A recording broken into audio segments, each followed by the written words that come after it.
अस्सलाम वालेकुम, welcome to bird society. और आज की वीडियो का टॉपिक, जैसा कि आपको वीडियो के टाइटल से पता लग गया होगा, अगर आपने जापान से दरामद होने वाले बटेरों के बारे में अभी तक नहीं देखा, जिनका वेट तकरीबन 400 से 500 ग्राम के दरमियान होता है, अंडों का साइज़ भी बेहतरीन होता है, फार्मिंग के लिए A+ क्वालिटी होती है, तो अभी जो है ना इस बेल आइकन के ऊपर जो यहाँ पे आ रहा होगा बटन, उस पर क्लिक करें और वहाँ पे जो है ना वीडियो के ऊपर जा सकते हैं और जो है ना उस वीडियो को देखें, ताकि जो है ना वीडियो को देखने के बाद अब इस वीडियो पे और आपको जो है ना मुकम्मल क्लैरिटी के साथ वीडियो समझ में आ जाए। चले वीडियो की तरफ चलते हैं।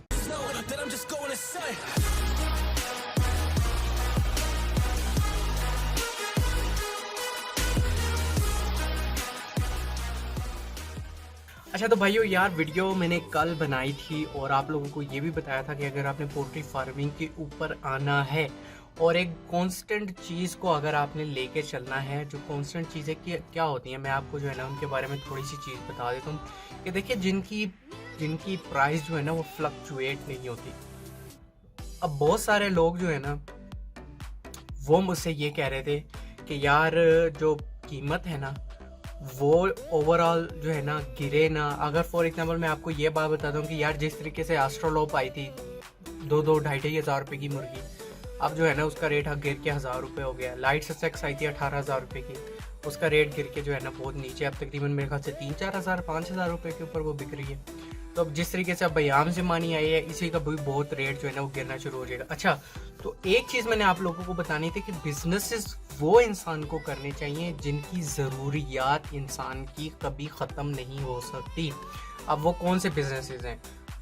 पहला बिजनेस तो आपका हो गया कि खाने पीने का। इंसान खाए पिए बगैर जो है ना वो ज़िंदा नहीं रह सकता, तो खाना और पीना जो है ना इंसान की जिबिलत में शामिल है और वो करेगा और इसकी ज़रूरत कभी भी इंसान को ख़त्म नहीं होगी। दूसरा जो है ना वो ये है कि अपने जिस्म को ढांपना कपड़ों का। तो चलो हमारा काम तो वो कपड़ों के कारोबार से अलग ही है, हम जो है ना वो थोड़ा सा पोल्ट्री मुर्गियों के ऊपर फोकस करें, क्योंकि ये वो चीज़ें हैं जो खाने की किल्लत को पूरी करती हैं।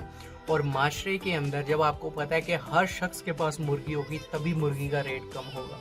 जब मुर्गियों का अंडों का कारोबार जो है ना कुछ ऐसे लोगों के हाथों में आ जाएगा जो है ना मल्टी डॉलर्स की जो है ना वो लाखों रुपए करोड़ों रुपए की जो है ना वो सनतों के मालिक बन के बैठे हुए हैं, तो फिर कीमत भी उन्हीं के हिसाब से तय होती है। कीमत भी उन्हीं के हिसाब से तय होती है। अब मैं आपको एक बहुत सिंपल सी एक यहाँ पे ना लॉजिक दे के समझाता हूँ। अगर पेट्रोल बाहर से दे रहे हैं, पेट्रोल के ऊपर इन्हिसार हर चीज़ का क्यों होता है? मैं आपको बहुत सिंपल से एग्जांपल देता हूँ। जब आप बाहर से पेट्रोल महंगा हुआ, तो अब एक चीज़ आपने इंपोर्ट करनी थी दूसरे मुल्क से, अब पेट्रोल की कीमत बढ़ गई। अब जितने भी जो है ना वो ट्रांसपोर्टेशन इस्तेमाल होती है एक चीज़ को लाने के अंदर, तो ये क्या होता है कि उनकी पेट्रोल की कीमतें बढ़ गई। अब ट्रांसपोर्ट की एक जहाँ पे ट्रक 5,000 रुपये के पेट्रोल में लेके आ रहा था, वो 6,000 के पेट्रोल में लेके आ रहा है, तो वो 6,000 पे जो है ना उसको डिवाइड कर देगा हर दूसरी अशिया पर, ठीक है। तो फिर इस वजह से अशिया की जो है ना वो नॉर्मल वैल्यू जो है ना वो बढ़ जाती है। तो आप चलते हैं अपने बिजनेस की तरफ, ठीक है। पहले मैंने आपको ये बताना है कि किस तरीके से हर शख्स जो है ना वो पोल्ट्री का बिजनेस इजीली कर सकता है। कोशिश करें कि आप वीडियो को पूरा देखें, ताकि आप लोगों को जो है ना वो totally A to Z clarity हो जाए कि यार मैंने बिजनेस करना है और मैंने इस माइंडसेट को लेके चलना है कि आने वाले दिनों में मैंने ही एक प्लस पॉइंट बनना है जिसके इर्द गिर्द लोग होंगे। अब वो लोग क्या होंगे? अब वो ग्राहक हैं आपके।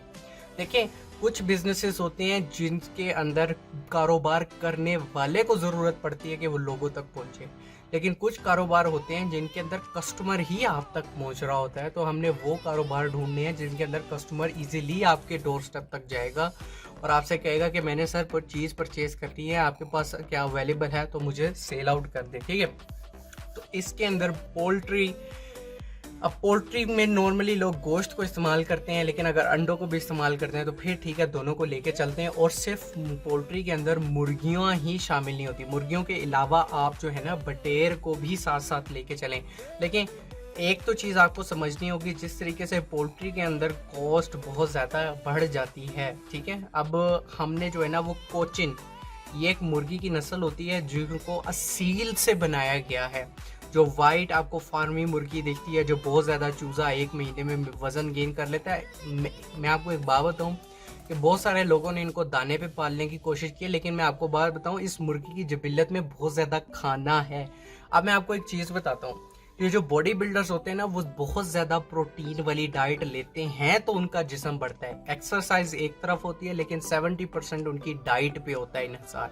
ठीक है, 70% उनकी डाइट पे इन्हिसार होता है। बहुत ज़्यादा प्रोटीन वो इनटेक करते हैं तो उनके मसल्स बनते हैं। इसी तरीके से इन चूज़ों को ये इनकी जेनेटिक्स में ये बात बिठा दी गई है कि इनको बहुत ज़्यादा हाई प्रोटीन वाली अगर आप डाइट नहीं देंगे तो ये बिल्कुल स्लो रफ्तार से बढ़ेगा, क्योंकि दाने के अंदर इतना प्रोटीन नहीं होता। मैंने आपको पहले भी बताया था कि जो आप मिक्स दाना देते हैं उसके अंदर जो प्रोटीन की मकदार है वो तकरीबन होती है कोई 8 से 10% प्रोटीन होता है, लेकिन ये जो फीड खाती हैं उसके अंदर प्रोटीन की मकदार 30 से 40% प्रोटीन होता है। तो 30 से 40% प्रोटीन जब वो खाती हैं, अब जैसे गुब्बारा होता है ना, आप जितनी हवा उसके अंदर भरेंगे वो उतना फूलता जाएगा। तो इनकी जेनेटिक्स में भी यही बात बैठी हुई है कि आप इनको जितनी प्रोटीन बेस्ड डाइट देंगे ना तो ये उतनी फैलती जाएंगी। अब बहुत सारे लोग कहते हैं कि यार इसको खाना ठीक नहीं है वगैरह वगैरह, इस तरह की बहुत सारी बातें करते हैं। तो उनका कंसर्न उस बात पे ठीक है कि यार जब हम इनको खुराक देते हैं तो ये बहुत जल्दी बढ़ जाती हैं, खाने से हमें भी बीमारियां। इस हवाले से अगर आप कहें तो आपका किसी हद तक बात ठीक है, क्योंकि जब वो खुराक दी जाती है उसके अंदर हार्मोनल जो है ना वो इंजेक्शंस ऐड किए जाते हैं, जो एक दवाई होती है जो जल्दी ग्रोथ करने में आपको मदद देती है। तो अगर आप उनको हार्मोनल इंजेक्शन नहीं देंगे तो जो ग्रोथ 45 दिन में होनी होती है वो 45 दिन में होगी। जब हार्मोनल ग्रोथ देंगे, दवाई देंगे, तो वो 45 दिन वाली ग्रोथ 30 दिन में हो जाएगी। ठीक है, तो ये थोड़ा सा जो है ना वो 15 हफ्ता 10 दिन बचाने के लिए जो है ना फिर ये हार्मोनल ग्रोथ के इंजेक्शन वगैरह ऐड किए जाते हैं, जिसकी वजह से उनकी जो है ना पैदावार ज़्यादा होती है गोश्त की। तो अब मैं आपको बताता हूँ कि जापान ने जो जेनेटिक ब्रीडिंग से जो ये बटेर तैयार किए हैं ना, ये सबसे बेहतरीन जो है ना आप कह सकते हैं कि ब्रीड है बटेर्स की। इनको कहा जाता है कटर्निक स्क्वेल। ठीक है, तो कटर्निक स्क्वेल जो होते हैं ना, इनकी बेसिकली 7 डिफरेंट ब्रीड्स हैं, लेकिन आज मैं उसके ऊपर बात नहीं करूँगा। आपसे बताऊँगा कि किस तरीके से इनको फार्म किया जाता है। देखें, जहाँ आप मुर्गी अगर पालना शुरू करें तो आपको एक पूरा जो है ना कमरा चाहिए, कम से कम 8 बाय 8 10 बाय 10 का कमरा। फिर वो एक चीज़ लिमिटेड होती है, यानी कि मैं आपको एक बात बताऊँ कि अगर आप कमरे में पालेंगे तो आप देखेंगे कि यार कमरे की जो हाइट है ना वो 8 9 या 10 फुट है, तो वो जो ऊपर वाली जितनी स्पेस होती है ना वो यूटिलाइज नहीं होती। ठीक है, तो उस सब चीज़ों से बचने के लिए मैं ये समझता हूँ कि जो बटेर का कारोबार है ना ये बेहतरीन है उन सब पोल्ट्री से जो जो जो गोश्त के लिए इस्तेमाल की जाती हैं। ठीक है, तो अब मैं आपको बात बताता हूँ। एक चूज़ा अगर आपका 350 ग्राम के ऊपर 1 महीने के अंदर गेन कर जाए, एक बटेर का चूज़ा 1 महीने के अंदर 300 से 350 ग्राम अगर वो वज़न गेन कर जाता है, ठीक है, वज़न गेन करने के बाद आप उसको सेल आउट कर देते हैं, तो आप देखें कि वही जो है ना 3 चूज़े 1 किलो के अंदर आ जाते हैं। और जहां मुर्गी 250 रुपये की है, आप उस चूज़े को जो है ना 100 रुपये पे सेल करना शुरू करते हैं तो वो आपको 300 पे सेल हो जाएगा। अब होता क्या है कि बहुत सारे लोग बटेर का गोश्त ज़्यादा अच्छा समझते हैं इंस्टेड ऑफ के चिकन। ठीक है, तो वो ये होता है कि बकरे के गोश्त के रेट पे जो है ना आजकल बटेर मार्केट में बिक रहा है। लेकिन अगर आप ये लाएंगे, ये कम खुराक में ज़्यादा वज़न गेन करते हैं, ठीक है, और ज़्यादा कम अरसे में ज़्यादा वज़न गेन करते हैं, तो मेरा ख्याल से ये मुतबादिल किन वजूहात पे जो है ना वो मुर्गियों से बेहतर है, तो वो मैं अब एक्सप्लेन करने लगा हूँ। ठीक है, आपको पहली बात तो ये, इनको स्पेस बहुत कम रिक्वायर होती है। जिस तरीके से मैंने आपको बताया था कि एक मुरब्बा मीटर के अंदर आप इजीली जो है ना वो एक मेल 4 फीमेल्स रख सकते हैं, उनसे आप एग्स वगैरह ले सकते हैं।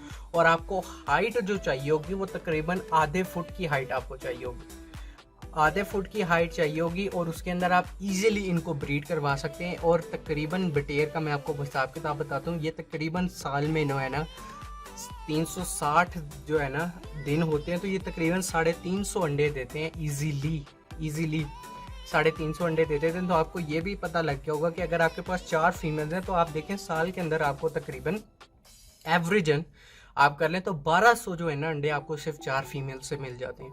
तो इस तरीके के आप जो है ना 4 से 5 डिफरेंट केजेस बना सकते हैं, जिनके अंदर आप डिफरेंट किस्म के जो है ना वो, अगर आपने नस्लें रखनी है तो ठीक, वरना इनके जो है ना पेयर्स बना के आप इजीली रख सकते हैं। तो आप देख सकते हैं कि अगर आपने 4 बनाया तो 12 चौक कितने हो गए, 4800 आपको जो है ना अंडा मिल सकता है। 4800 अंडा आप साल के अंदर जो है ना वो सिर्फ 4 केजीज से ले सकते हैं। 4800 अंडा, ठीक है, 4 केजी से आप 4800 अंडा ले सकते हैं। 4800 अंडा लेने के बाद उनको हैच करवाएं, मोर्टेलिटी रेशो आप रख लें 300 का, तो 4500 आप चिक्स निकाल सकते हैं। और 4500 से आप देख सकते हैं कि आप कितनी ज़्यादा अर्निंग कर सकते हैं। पहली बात तो यह है कि वो जो लोग मुझे कहते हैं कि यार हमारे पास रखने की जगह नहीं है, बस छत है, छत पे भी चलो एक बाथरूम बना हुआ है या कोई ऐसा छोटा सा कमरा है जो है ना हमने छोटी सी छप्पर लगाया हुआ है, तो उसके नीचे रख सकते हैं। हमें ज़्यादा जो है ना कॉस्ट हमने लगानी नहीं है। तो भाई 15 से 20 हज़ार रुपये में आपका इतना ज़बरदस्त सेटअप तैयार हो सकता है कि आप इस बिज़नेस को जो है ना हाइट पे लेके जा सकते हैं सिर्फ कुछ महीनों के अंदर।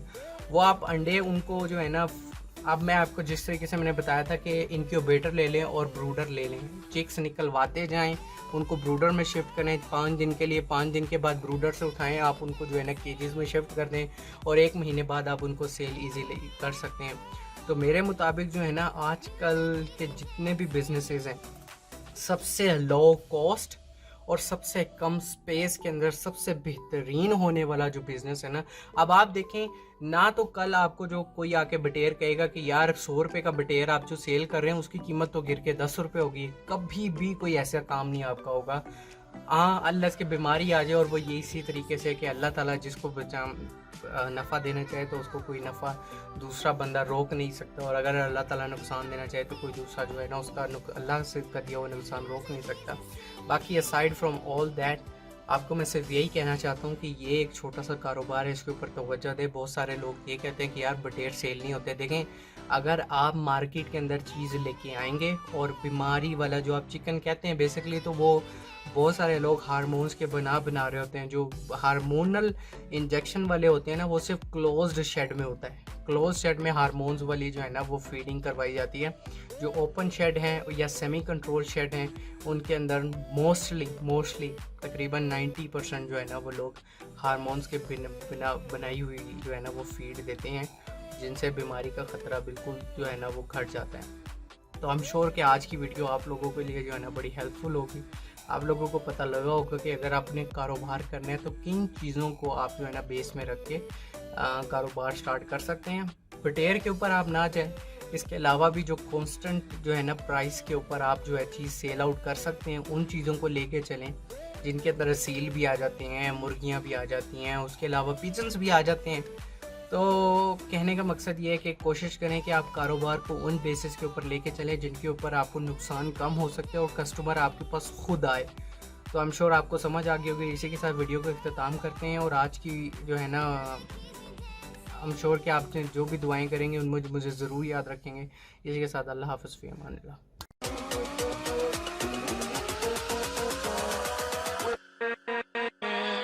With